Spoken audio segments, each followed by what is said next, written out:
I'm going to start a new series of videos, but before I jump right in, I felt I needed to create a small introduction to explain why I'm doing this. This series will explore individual releases of prolific Sega Genesis games, aka the Mega Drive in Japan and PAL regions. Growing up, I always played Nintendo games, as our family always had Nintendo systems, from the original NES through the Nintendo 64. With that said, I was a tried and true Nintendo fanboy. We did own a Sega Genesis, but we only had Sonic the Hedgehog 2 and Sonic & Knuckles. My cousins owned a Genesis as well with Sonics 2 and 3, but I don't remember them having any other games. While I've got nostalgia goggles for a number of NES and SNES games, I don't have this for games on the Sega Genesis.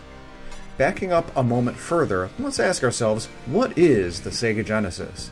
It was released in the US on August 14, 1989 as a 16-bit home console system to rival Nintendo's 8-bit system. From 1989 up until 1998, the Genesis saw a myriad of games released for it. It also had a number of snap-on accessories like the Sega CD and 32X. The Genesis was followed up by the Sega Saturn, which was set to directly compete with the PlayStation 1, and then later by Sega's last system, the Dreamcast. The Genesis sold modestly well at first in North America, with totaling 3.1 million units by the end of 1991. In 1 year's time, by the end of 1992, they'd see overall sales double to 7.3 million total units. Another year, it would nearly double again to 13.5 million units. What caused sales to skyrocket like this? One word: attitude. Besides marketing themselves as the more mature machine compared to its competitors, with bloodier and grittier content, along with celebrity-endorsed video games, nothing personified attitude like their new mascot, Sonic the Hedgehog. His first video game released on the Genesis on June 23, 1991, and he personified everything that Nintendo's lead mascot Mario was not. This was the era overall of the console wars, as anyone can tell you who, during this time, it was into gaming, or anyone who wants to watch a good documentary or read a good book about this era. Make no mistake, there's a clear winner here in the United States, and as you can see in this chart, it was Sega with its Genesis. After this time period, I played a few of these games through emulation, but never really got into it. I do feel like there's a renaissance currently for these games and the system overall. Perhaps it's because retro game collecting is now such a big thing in overall collecting circles. It could also be because Sega has made accessibility to their game library the easiest that it's ever been. To this point, if you're interested in playing games from this console, there are a number of ways that you can do so. One is through emulation, which I can't recommend simply because of the legal ramifications. Another is through the Sega Genesis Classics Collection, which is a game available on all major home consoles and Steam.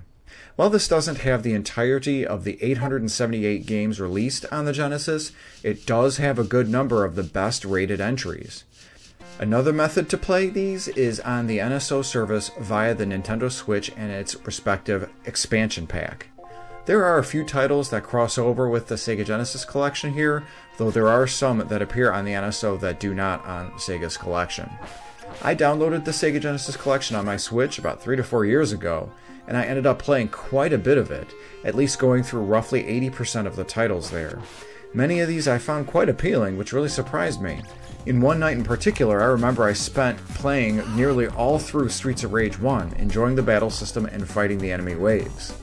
I feel like the Sega versus Nintendo rivalry had fans like me pick sides, having us prefer one system over the other.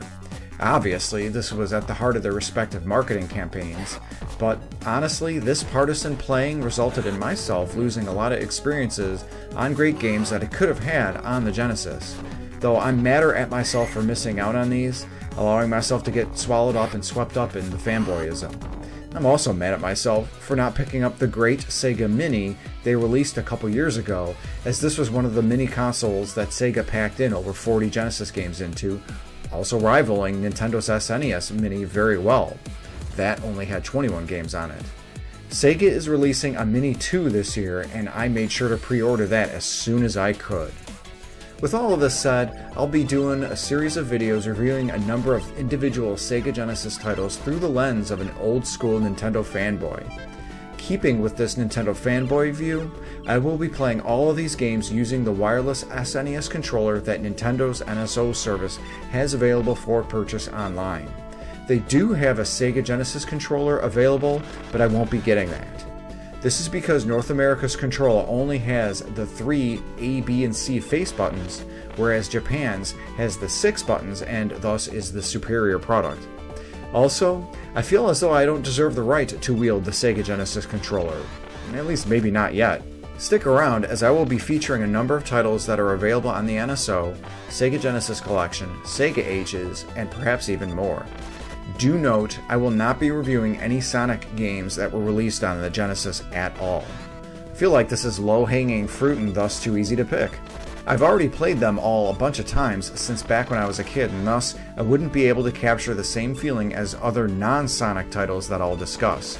Regarding these games, I'll give my overall impressions of these titles, what I think about the gameplay, music, and how well I feel they've aged. I'm also looking forward to adding many of these games to the list of played games that I keep. Yes, I am that much of a nerd in that I've kept a list of all the video games that I've played, also noting whether or not I've beaten them, my own personal rankings of them, and other miscellaneous notes. I hope you'll join me as I start this series. Please like and subscribe for this content and ring that bell for notifications. Thanks again, have a great day.